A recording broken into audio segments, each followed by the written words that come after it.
Tere kõigile! Tore näha neid, keda pole ammu näinud, nagu Ivo. ja tore näha neid, keda pole üldse näinud.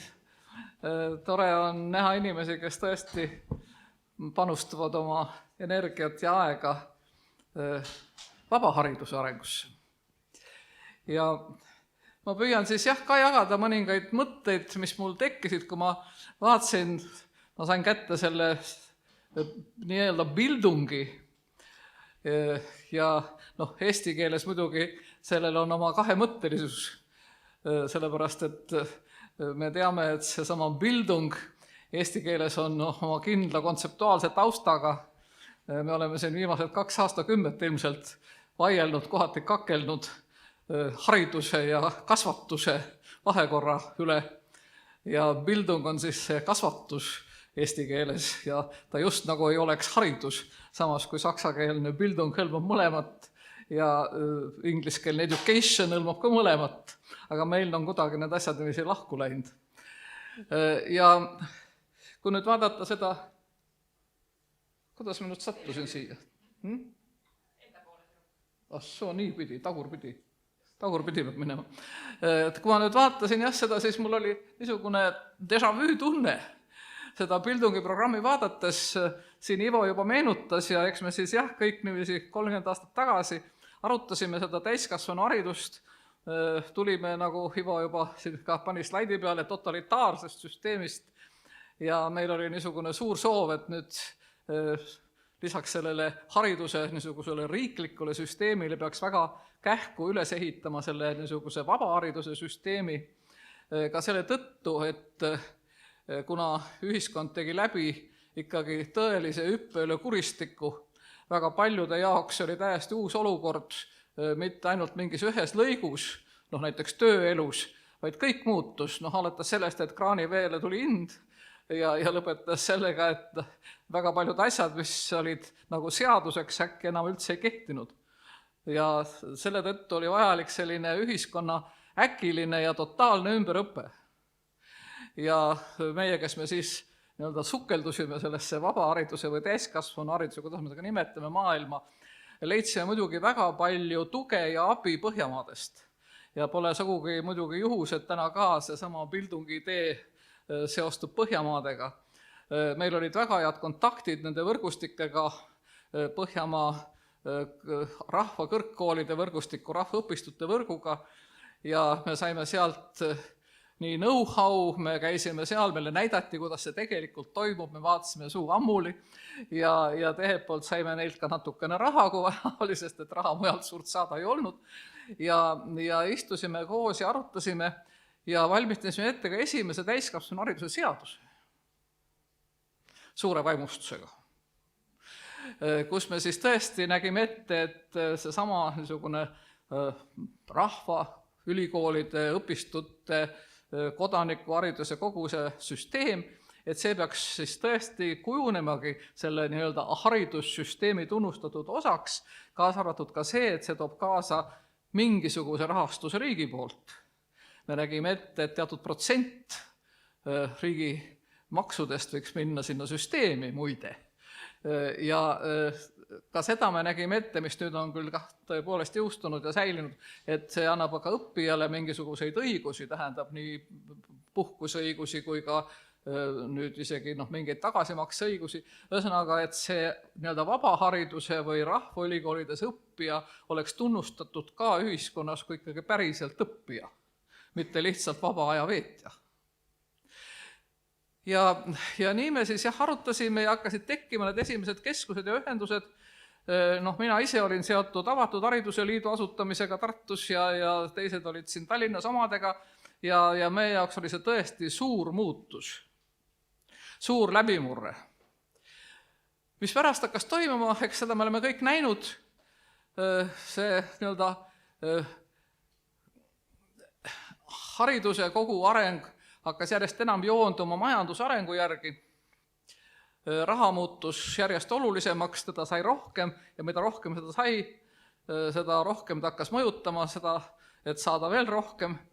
Ja tõepoolest see algne, see niisugune avatud hariduse idee, see järjest enam koondus ja moondus pigem siis selliseks mida mina nimetan koolitus ei teeks. Koolitusturg tekkis. Kui me rääkisime hariduspõllust, siis selle asemel tekkis koolitusturg. Ja selles arengus minu meelest see nüüd vastu võetud, see 2015, see uus täiskasvanu haridusseadus, paneb sellele kohe lausa ilusasti selge punkti. Aga kui punkt on pandud, siis algab uus lause.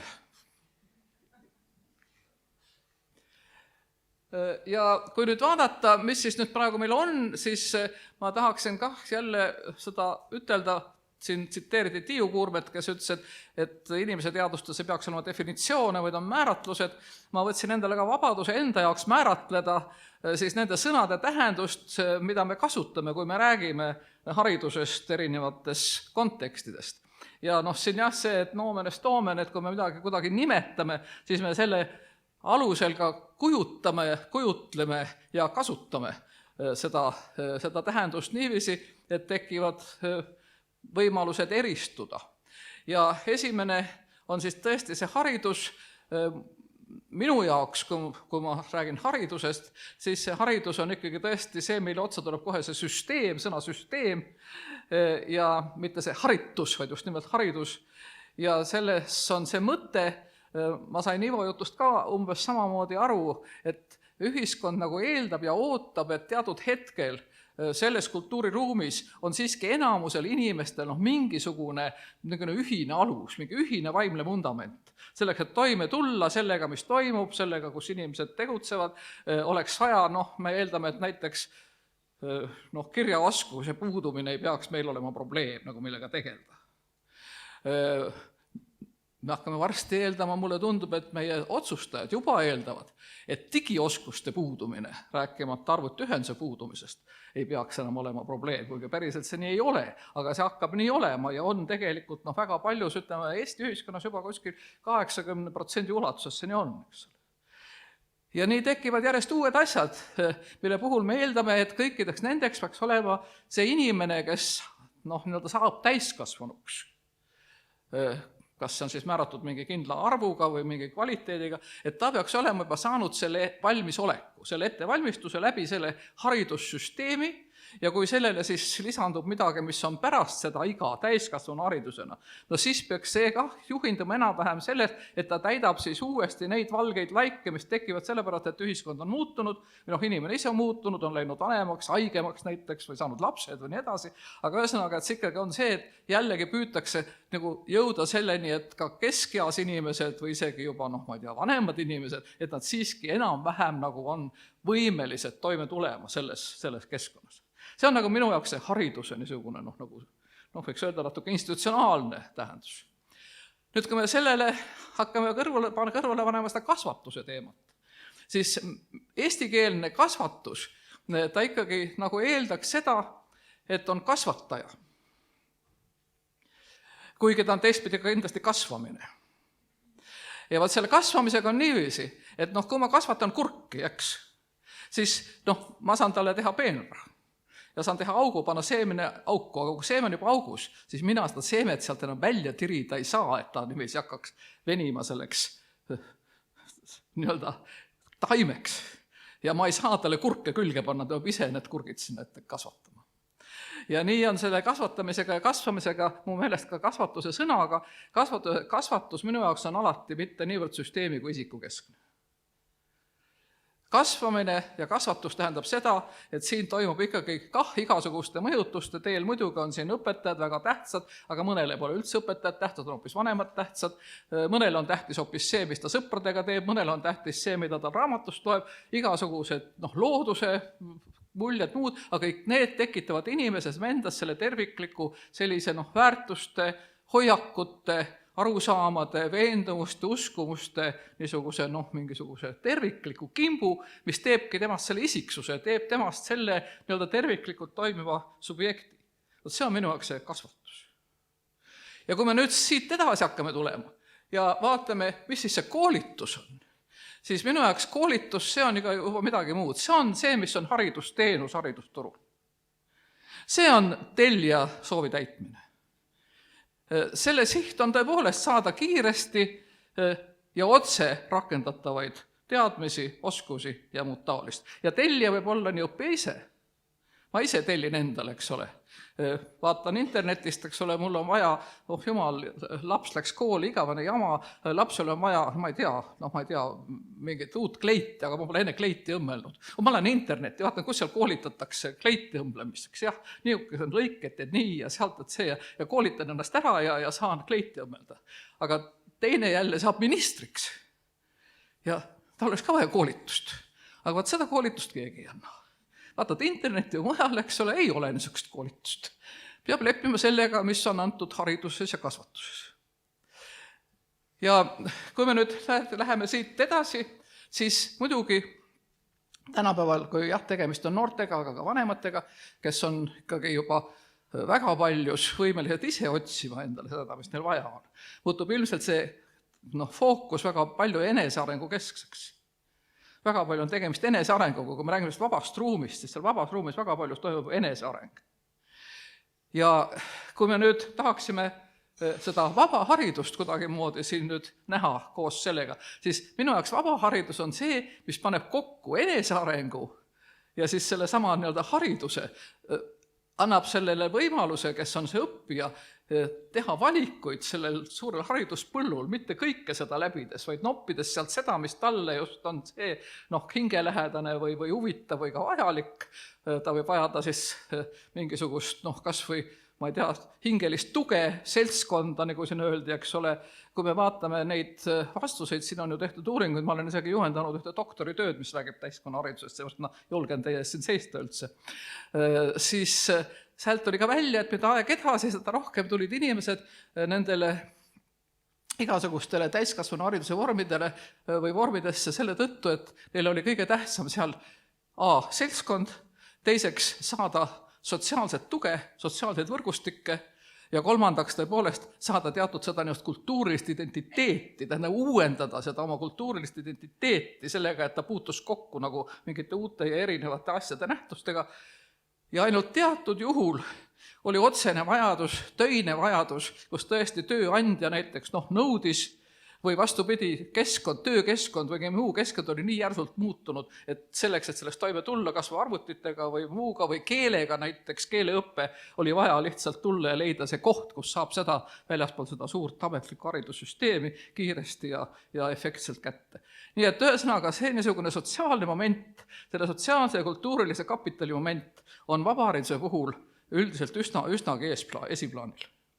Ja kui meie seda siin arendama hakkasime tõesti, siis meie jaoks oli väga suur tõepoolest see niisugune usk, et see vabahariduse areng on samal ajal kodanikuühiskonna areng. Me nägime selgelt kogu selles koolitusvõrgustikus, nende suhete süsteemis tegelikult sellist demokraatlikku osaluse vormi. Ja väga paljus ka selles mõttes nagu inimeste treenimist osalemiseks juba siis väljaspool seda turvalist hariduskeskkonda, ka sellistes tegelike elu tõmbetultes nii poliitikas, aga miks mitte ka töökohas ja nii edasi.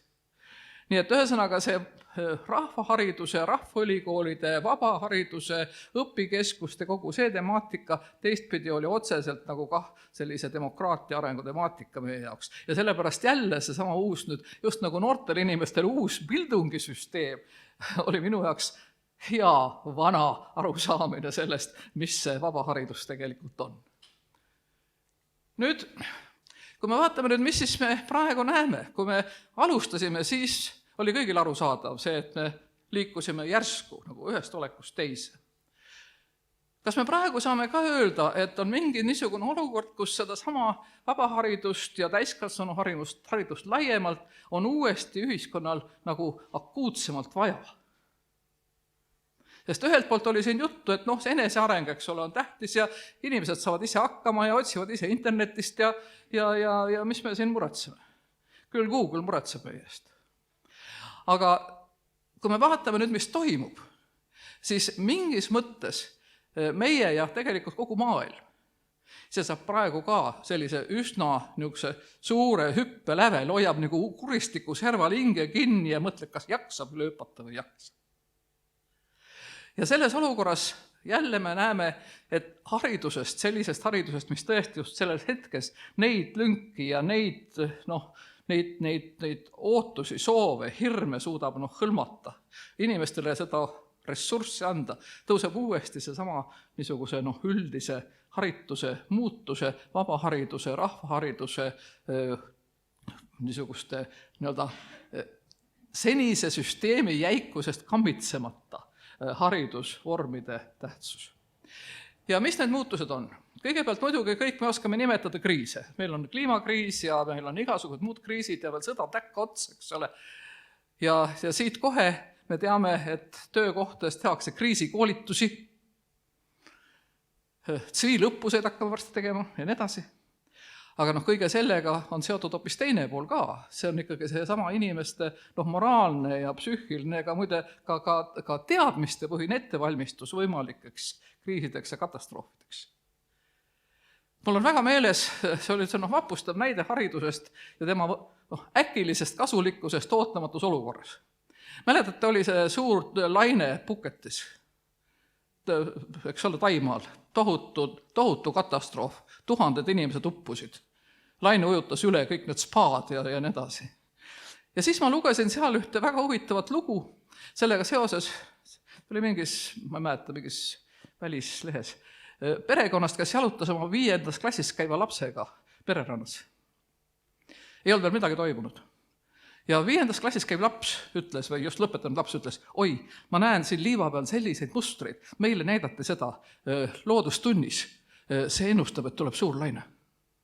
Lähme siit ruttu ära. Ja tõesti, laps nägi, laps taipas siduda seda, mis ta õppis loodustunnis sellega, mis oli tal nina ees. Vot see on see, mis on harituse, eks ole, see mõõtmata väärtus. Oskus olla valmis kriisiks, katastroofiks, ootamatuseks, riskiks, julgeda, teada ja tegutseda. Nüüd muidugi, kui me vaatame täpsemini, siis kõik see kokku, see, mis on ootamatu, kõik need kriisid ja tehe poolt see tee, mida juba ühiskonnad on läbi käinud, on võetav niiviisi kokku, et ühiskond avab ennast inimestele kogu oma keerukuses. Ma ei arva, et ühiskond on kunagi olnud lihtne. Aga tema arengus on olnud teatav aeglus. Ja peale selle ühiskond on arenenud niiviisi, et iga inimene istus nagu omas pesas. Ja oma pesa suutis ta hõlmata, olgu see oma küla või kogukond või ma ei tea, erialane pesa või muu pesa. Ja seetõttu see kogu niisugune ümbruse suure süsteemi areng, kuna ta oli aeglane ja toimus nagu korraga mitmes kohas erinevalt, aga ma ei puutunud selle kõigega kokku. See ei tekitanud sellist võib-olla hirmu, tunnet, et ma ei saa sellest ühiskonnast aru. Nüüd on minu meelest üks niisugune kõik ühendav lausa peaaegu tunne. Me ei saa enam aru, mis toimub. Ei saa aru, mis majanduses toimub, ei saa aru, mis seal välispoliitikas toimub, ei saa aru, mis oma poliitikas toimub, ei saa aru, mis meie lastega toimub, eks ole, ei saa aru, mis seal internetis toimub. Kõik on läinud kuidagi hirmus, keeruliseks ja segaseks. Ja siin ütlevad meile füüsikud. Meil oli niisugune tore asi nagu hariduskonverents. Mina nimelt esindan siin ka mitte ainult Tartu Ülikooli iseennast, vaid ka haridusfoorumit, millega ma soovitan kõikidel ühineda. Ja meil oli haridusfoorum korraldas siin mõni aasta tagasi sellise 2-päevase hariduse kultuurikonverentsi koos Kultuurikojaga. Ja meil oli teaduse päev ja seal esines akadeemik Jüri Engelbrecht, füüsik, kes tegeleb kaoseteooriaga ja keerukate süsteemidega. Ja Jüri Engelbrecht ütles oma selles ettekandes, see oli ju haridusest ettekanne, et ühiskond on tegelikult kõige keerukam komplekssüsteem. Kõige keerukam. Ja et selle keeruka süsteemiga toimetulekuks, selles tegutsemiseks on vaja see pidev haridusuuendus ja pidev selline arusaam, et ühiskond ei olegi kunagi selge, lihtne ja paigal. Aga selleks, et sellest aru saada, et sellega tegeleda, me peamegi ikka nägema neid mingeid suundi või sihte või valdi, mida me saame järjest siis nagu endale selgemaks teha ja mis on meile hetkel võib-olla aktuaalsed. Näiteks kõik me juba oleme läbinud selle, kui muutus aktuaalseks kogu see digivärk, eks ole. Digipööre on, see meil juba selge. Me oleme juba pööranud. Seal on veel mõned probleemid, aga üldiselt me oleme pööranud, kuigi tegelikult ju ei ole. Tegelikult on niiviisi, et kui me vaatame nüüd ja võrdleme seda, mida annab haridus kui süsteem kooli kaudu, õppekavade kaudu, tundide kaudu. Ja see, millega me puutume kokku selles nii-öelda täielikult digiühiskonnas, need ei lähe omavahel hästi, ei klapi.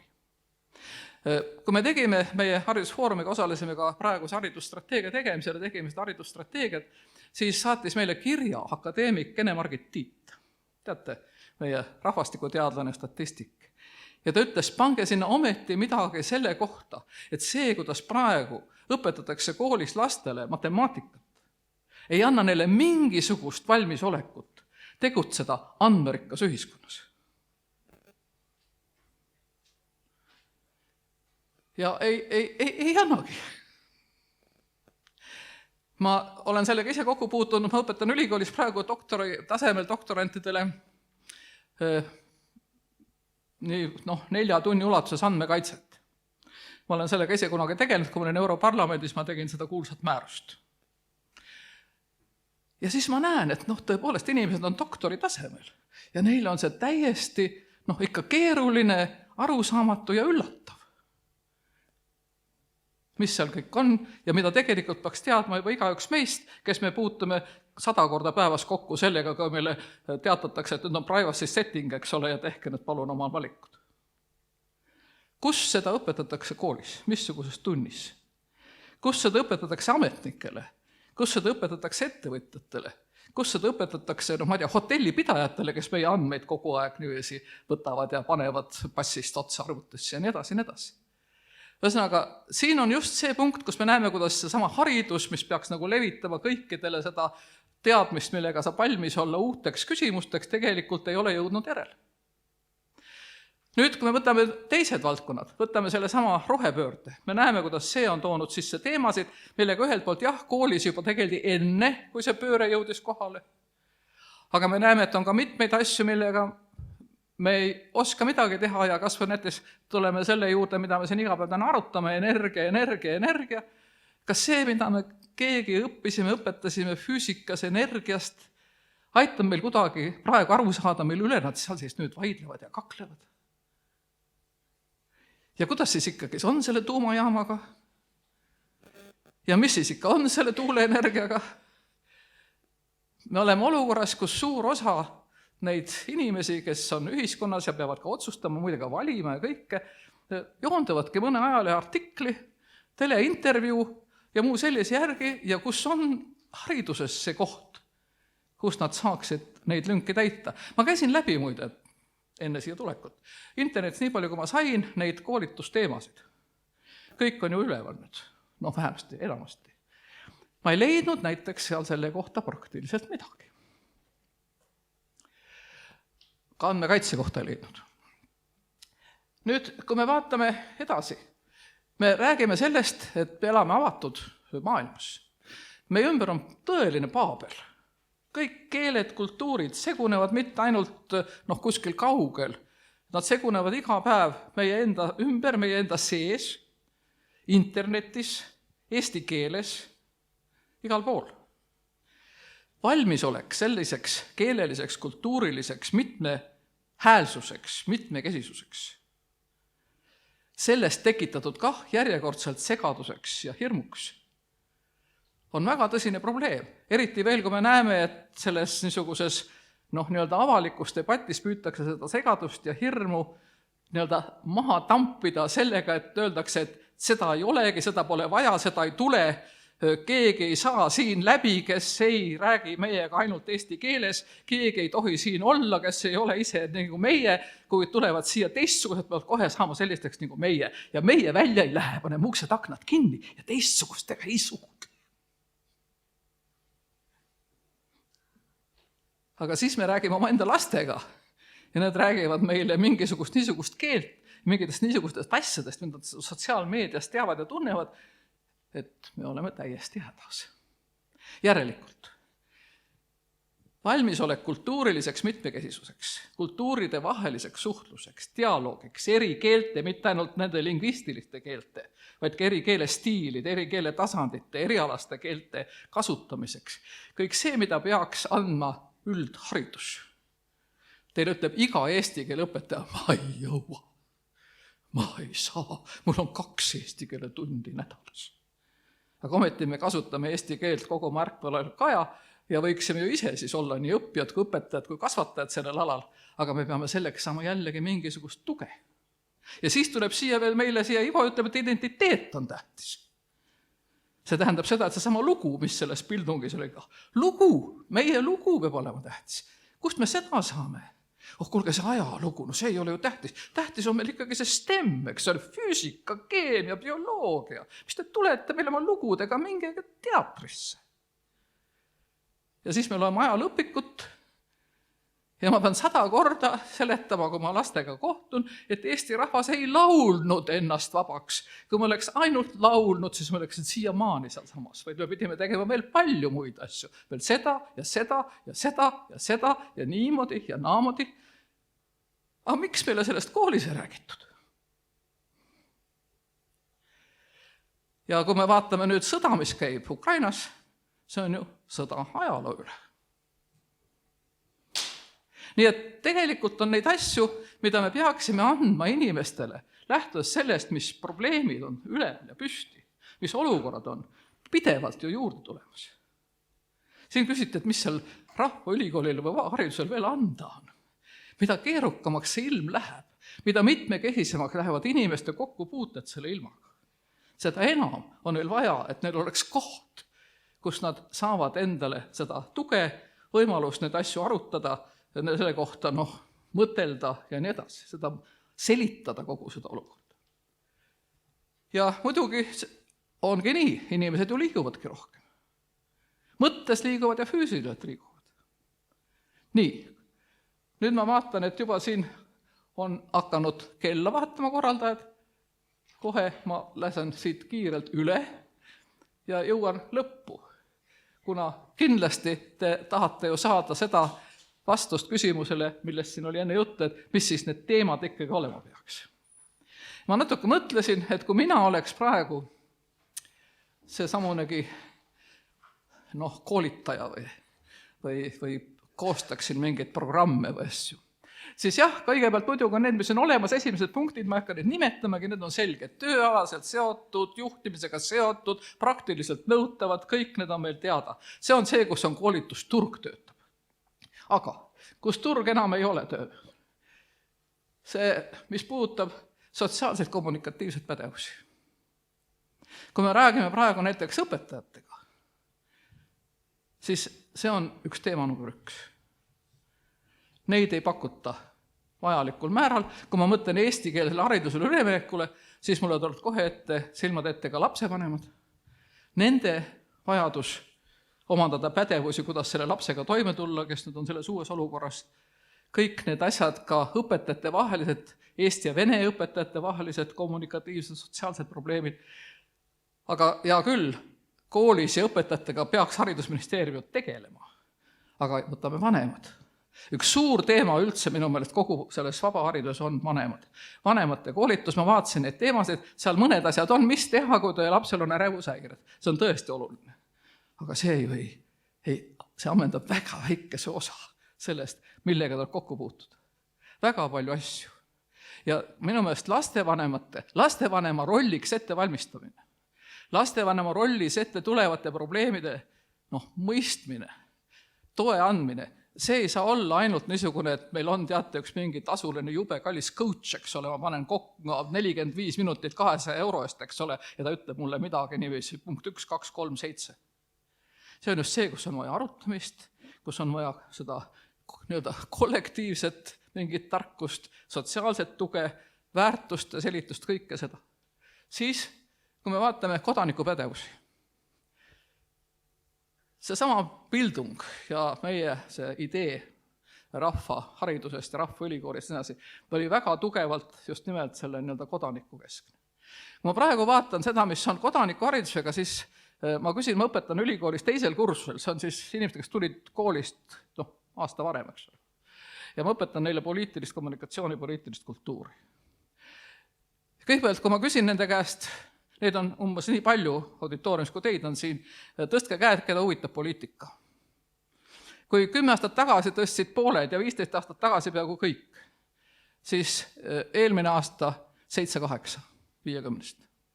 Ma küsin, mida te olete teinud ühiskonnaõpetuses? Oi, see on nii igav. Siis hakkame arutama kõiki neid kodanikuoskusi ja kõike muud. Ja siis ütlevad nemad ise, ma kuulen seda noorte käest, et ühiskonnaõpetust tuleks täielikult ümber teha seal see sama kodanikuks olemise valmisolek, kodanikuoskused tegelikult jäävad nagu arendamata. Ja siis öeldakse, aga mis te nüüd räägite? Seda ju teevad erakonnad. Meil on erakondade noorte kogud, las nemad teevad. Ja vot siin ütlen mina küll praegu teile kui õppejõud, kes seda tudengitele õpetab ühelt poolt, ja teisalt poolt kui inimene, keda paneb väga muretsema ja demokraatia olukord. Et kui meie ei saa rahvaülikoolides, vabahariduses käima seda erakondade välist kodaniku kasvatust, kodaniku koolitust, kodaniku oskuste arendamist, eriti veel e-demokraatiaga seotud oskuste arendamist, kriitilise arutelu oskust, kriitilise vaidluse oskust, siis meie demokraatial üldiselt seda aluspinda jääb järjest vähemaks. See on minu jaoks üks kõige kuumemaid asju. Ja kultuuripädevused. Siin Ivo ütles, et kultuur on üldse kõik see peamine ja ma temaga nõustun alati iga kell. Aga kui me vaatame kultuuripädevuste konkreetset nii-öelda olukorda, siis me oleme ise teinud ju uuringuid kultuuri tarbimise kohta, kultuuri vajaduste kohta ja kui me võtame noorte rühma, mis meil küsitlustes on 15-19, need on siis, eks ole, koolilapsed. Ja nemad tulevad sealt siis välja, see on siis uus elanikkond, uus kultuuripublik, kes peab tagama Eesti kultuuri või muu kultuuri, jätkumise, õitsemise, kõik. 10-12% noortest on sisulise kultuuri huviga ja sisulise ettevalmistusega osalema kultuuris. 10-12%. Järelikult, kui nad tulevad koolist välja, on kord rahvahariduse käes. Ja kui meie nüüd oleme teinud seda uut haridusstrateegiat niiviisi, et me oleme sinna pannud sisse väga tugevalt selle haridusruumi avamise vajaduse, selle, et haridusruumi ei kuuluks mitte ainult kool, vaid ka muuseum, teater, ka kodu, ka tõesti loodus, ka ettevõte, siis eriline suur tähtsus on siin ikkagi sellel samal nii-öelda kultuurivõrgustikul. Nii et minu jaoks kogu see nii-öelda rahvaõpistute, ükskõik mis nime on, areng on lahutamatult seotud meie rahvaraamatukogude võrgu olemasoluga ja tegevusega ja teiselt poolt muidugi kõige sellega, mida tehakse muuseumides. Muuseumid teevad väga head tööd, meil on haridusfoorumil olnud ühiseid arutelusid muuseumi inimestega, neil on oma haridusprogrammid, aga seda on vähe, kui me kujutame ette, et kogu kooli hariduses ja ka pärast selles samas täiskasvanu hariduses see, mida muuseumid saaksid pakkuda, on tegelikult palju suurem, kaasa arvatud ka reaalne osalemine kultuuri loomes, aga teistpidi ka selle sama ajaloo mõistmises või looduse mõistmises ja nii edasi. Nii et see sama rahvakoolitus, rahvaülikoolid, vabaharidus ja teiselt poolt siis sama mäluasutuste ja rahvaraamatukogude tegevus, selle ühine niisugune jõud võib olla see, mis rahva välja tõstab sellest nii-öelda pealiskaudsusest ja kogu sellest sotsiaalmeedia tekitatud hüplikkusest ja killustatusest ja mis tahes. Kui me seda ei tee, siis jällegi, mis kultuuri kestlikkusest me rääkida saame. Nii et ühesõnaga, neid teemasid on palju ja jõuan kokkuvõtteni. Ja jätan kokkuvõtte esimesed punktid teile lugemiseks ja peatun viimasel. Rahvaülikool. Rahvaülikool on teatavasti Eestis niisugune juba enne, kui me Põhjamaadega uuesti hakkasime sellega tegelema. Siiski mõiste, mis oli olemas juba enne sõda. Rahvaülikool on tegelikult ilus mõiste. Ja Rahvaülikool vastandub väga ilusasti või on selliseks demokraatlikuks alternatiiviks, selliseks igamehe alternatiiviks sellele, mida me teie poolt näeme praegu, mis toimub selles meie nii-öelda koolitusmaailmas. noh, ütleme niiviisi, koolitusmaailm läheb järjest elitaarsemaks. Sest et järjest enam on seda noort põlvkonda, kes on toredates ametites, toredates firmades, toredates kohtades, toredates koolides, kelle eest siis makstakse ja kes siis käivad ja kelle jaoks see tõesti on väga oluline, nad saavad tõesti konkreetsetele asjadele sealt uusi teadmisi, oskusi, aga samas on see ka väga vahva niisugune nagu tõesti sotsiaalne paik ja kõik on väga tore, aga see on väga kallis ja see paljude inimeste jaoks jääb ikkagi kättesaamatuks nii majanduslikult kui teistpidi võõraks sotsiaalselt ja kultuuriliselt selline keskkond. Hotelli lobis haridust omandada ei ole päris võib-olla inimeste jaoks arusaadav ja jõukohane, kui nad ei ole selle keskkonnaga iga päev tuttavad, kui nad elavad hoopiski väljaspool Tallinna kesklinnast või Tartu kesklinnast ja neil on hoopis teistsugused nii-öelda harjumused. Samas on rahvaülikool midagi, mis on auväärne, sest ta on ülikool. Ja ta on oma, sest ta on rahva. Ja ta on võimas, sest temas on taga võimalus olla ise ka palju süsteemsem, kui ta praegu on. Sest mida mina praegu vaatasin meie Tartu Rahvaülikooli ja Tallinna Rahvaülikooli poolt pakutavat, siis mitmelgi nendel teemal, millest ma rääkisin, on seal ikkagi ainult pudemed. Rahvaülikooli peaks olema ressurssi, raha, inimesi, et tõesti terviklikumalt välja kujundada see väli, näha, kus siin tõesti inimestele oleks pakkuda seda, mis just nimelt hetkel või ka tulevikus või mingis arengus on need kõige olulisemad asjad. Ja ma usun, et neid inimesi, kes oleks valmis tulema siin õpetama, on rohkem, kui te arvate. Ma juhin teie tähelepanu, ma panin meelega oma nime alla selle emeriitprofessori. Emeriitprofessorid on ühed isikud, kes on juba jube palju õpetanud oma elus, oma aineid, aga sellega koos ka väga palju puutunud kokku erinevate inimestega ja igasuguste olukordadega ja kellel on enamasti palju rohkem aega kui noortel õppejõududel. Ja peale selle mulle tundub ka natuke rohkem võib-olla missioonitunnet. Mul on tunne, et võiks näiteks olla Rahvaülikooli juures niisugune emeriitprofessorite klubi või kolleegium, kes tuleks hea meelega võib-olla appi ja kaasa ja isegi osalema. Aga ma usun, et neid inimesi on veel. Igatahes ma arvan, et rahvaülikoolidel on väga oluline koht ja kindlasti ka väga tõsine tulevik. Ja kui ma nüüd vastaks küsimusele, mida siin küsiti, et milles ma näen 2050. aasta nii-öelda educatorit, siis mulle tundub, et siis on sellel sama rahvaülikooli nii-öelda, ma ei tea, siis õpetajal, õppejõul, on palju enamgi veel seda rolli. Nimelt mulle tundub, et mida rohkem saab kätte masinast, internetist ja mujalt ja algoritmide abil, seda rohkem nälga on inimestel selle sama vahetu, sotsiaalse, üksteist toetava ja terviklikult inimliku suhtluse ja nende kohtade järgi, kus tegelikult niiviisi saab omandada nii haridust, kui kasvada, kui koolituda, kui üldse inimesena ennast tunda. Ja Rahvaülikool on see koht.